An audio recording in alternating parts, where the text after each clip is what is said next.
جارهم قلبت ظاهر ما فيهم فبنوت شخصا آخر كي أتفاخر وظننت أنا أني بذلك هزت غنى فوجدت أني خاسر فتلك مظاهر.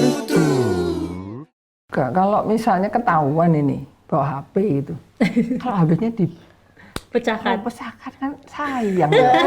Kenapa nggak disita aja gitu ya? Disita kayak apa kayak itu sampai situ mungkin ya, terserah dari kan itu sudah disita kan bukan miliknya kan. Nah, pihak sekolah bisa menjualnya kayak terus habis itu untuk sodako kan jadi lebih manfaat ya. Daripada dipecahkan itu baru. Itu sebenarnya Bunda Iya. untuk efek jerah sebenarnya Bunda. Ada memang yang efek jerahnya dengan cara seperti itu karena memang anaknya memang kalau misalkan kita kemudian sedekahkan dan sebagainya itu akan mengulang terulang lagi khawatirnya seperti itu. Jadi ketika dipecahkan ini efek jerah secara keras seperti itu kepada mereka karena pelanggaran yang dilakukan ini sangatlah fatal seperti itu. Nah ini kalau misalnya tadi kembali lagi ya pacaran. Dua burung merpati yang ingkar janji ya. Kesaran Ibu. Ya, ingkar janji ini masih. Soalnya kalau udah lulus kan udah kemana berarti ya, janjinya ingkar ya. Nggak janji. Nggak janji. Terus ini ketahuan. Terus apa tindakannya ini? Ini masih di asrama nih Bu. Di asrama. Tindakannya ini dari pihak sekolah apa? Kita ini sebagai orang tua nih. Iya. Itu maksudnya udah pernah ketahuan gitu maksudnya.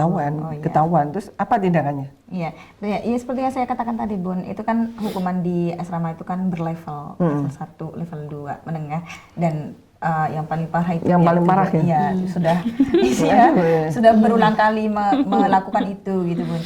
Jadi seperti yang saya katakan tadi, jadi kalau misalkan pertama itu kita ya mendekatilah, kasih arahan atau hukuman yang membuat dia itu batinnya tenang atau oh iya kan ada tadi sudah kok disuruh ngafalin Allah sih banyak banget gitu kan ya Bun. Ya karena kamu melanggar, jadi kalau kamu nggak mau dihukum nggak usah melanggar gitu. Ternyata Allah cuma hafalan doang gitu kan, biasanya gitu anak-anak kan ya Bun. Gimana mau jatuh cinta mau nggak boleh? Jatuh cinta gitu ya. Gimana? Iya kan sebenarnya jatuh cinta tuh nggak apa-apa Bun. Yang saya katakan tadi kan jatuh cinta tuh nggak apa-apa, nggak masalah. Silakan jatuh cinta. Saya pun juga jatuh cinta. Tapi kan pengen ketemu. Itu dia Bun. Itu dia masalahnya. Itu problem yang sangat ini ya Bun. Maksudnya yang kita kan agama Islam. Agama kita itu punya batasan-batasan dalam komunikasi boleh dengan lawan jenis, tapi ada batasan-batasannya kayak mungkin bersentuhan. Itu kan nggak boleh gitu Bun. Nah, anak-anak itu pengennya kalau pacaran itu kan dekat gitu kan ya Bun, sama orang yang dia suka gitu. Nah, di situ Bun. Jadi kita itu hal-hal seperti itu nggak boleh. Kalian itu dimondokkan biar kalian itu tahu agama. Maksudnya kalian itu tahu apa sih yang harus yang dilarang atau tidak gitu loh Bun.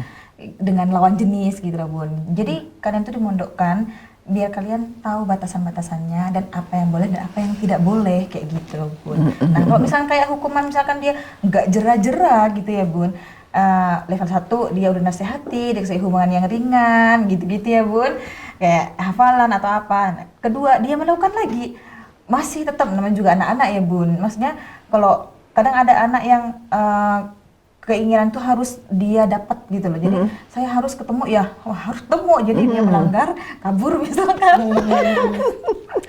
Jadi dia itu biasanya di pondok itu peringatan kedua itu ya memanggil orang tua. Melibatkan orang tua. Kan orang tua harus tahu Bun. Jadi kondisi anak jenengan itu seperti ini. Anak Anda seperti ini. Ada nggak kemungkinan dikeluarkan? Nah ini Bun, kalau misalkan sudah dikasih peringatan, orang tua maksudnya anak ini sudah dikasih nasihat baik-baik, udah dikasih hukuman yang biar dia tidak melakukan lagi gitu ya Bun. Akhirnya dia melakukan lagi dan lagi, akhirnya orang tua dipanggil, biar orang tua juga tahu menasehati juga gitu loh Bun. Jadi gak hanya kita sebagai pengganti orang tua, tapi orang tua juga di situ ikut menasehati anaknya kan. Namanya juga anak ya Bun, pasti kalau nasihat dari orang tua itu sangat diterima gitu ya Bun. Iya, ayah tadi saya di ini dihukum. Iya, makanya kamu jangan melanggar. Di sini kamu itu biar kamu melakukan hal-hal yang positif, hal-hal yang baik, kayak gitu kan Bun. Karena kamu di sini tuh biar dididik menjadi orang yang lebih baik lagi dari sebelumnya, kan gitu Bun. Tapi kalau kamu melanggar kayak gini, jadi orang tua itu juga ikut menasehati gitu loh Bun. Jadi jangan orang tua itu kan kadang ada ya Bun ya. Orang tua itu nggak terima gitu loh. Nah ini harusnya beliau tuh juga ya apa namanya nanya lah sama bimbing anak Ustazah, iya. Anak saya itu kan baik. Iya. Ya, anak saya itu nggak kepengen pacaran, cuma digodain terus. Padahal kenyataannya di asrama itu ya sama-sama suka. Karena beliau kan nggak memang mungkin anak saya itu alim, gimana nih? Iya. Ya dari itu Bun, jadinya harus ada communication ya antara orang tua dengan pembimbing di asrama, karena orang tua itu kan nggak tahu Bun apa yang dilakukan anaknya di asrama, bagaimana perkembangannya, apa namanya udah menjadi lebih baik nggak dari sebelumnya, kan gitu Bun ya. Jadi orang tua itu harus nanya perkembangan anak itu gimana, anak kamu gimana, ya itu kayak minggu kemarin kita katakan ada hubungan komunikasi harmonis, komunikasi yang baik antara orang tua dengan pembimbing, kayak gitu Bun. Jadi biar tidak ada salah sangka, biar tidak ada apa namanya pikiran yang negatif kayak gitu Bun. Sekali lagi saudara-saudaraku ya, yang kita ini mau menyekolahkan anak kita ya di sekolah yang berbasis boarding school asrama, kita benar-benar kita itu harus mempunyai lagi, saya ulangi lagi, komunikasi yang baik dengan para pendidik. Karena kalau tidak, anak-anak kita ini politikus. Dia bisa berpolitik, dia bisa mencari kesempatan untuk kesenangannya, dan kita dulu pada waktu kita masih kecil-kecil, masih remaja pun, kita juga melakukan kenakalan-kenakalan. Tetapi kenakalan kita mungkin pada saat itu berbeda zaman. Nah, berbeda zamannya itu sekarang ini sudah, Masya Allah, ini sudah harus benar-benar di follow up intens untuk penanganannya. Apalagi tinggal klik, wah semua YouTube model apa aja bisa diakses oleh mereka, ya kan? Kan tidak bisa ya di boarding school atau di sekolahan itu wifi-nya yang ini nggak boleh, kan nggak bisa kan ya? Wifi on ya langsung semuanya bisa terakses. Nah ini tergantung sekarang bagaimana memang pendidikan moral itu tidak hanya di sekolahan ataupun di asrama saja, tetapi juga kita sebagai orang tua nih juga wajib untuk memberikan fondasi moral ya. Tapi kadang-kadang kan kalau bangunan tuh fondasinya segini nanti jadinya gini ya. Nah, ini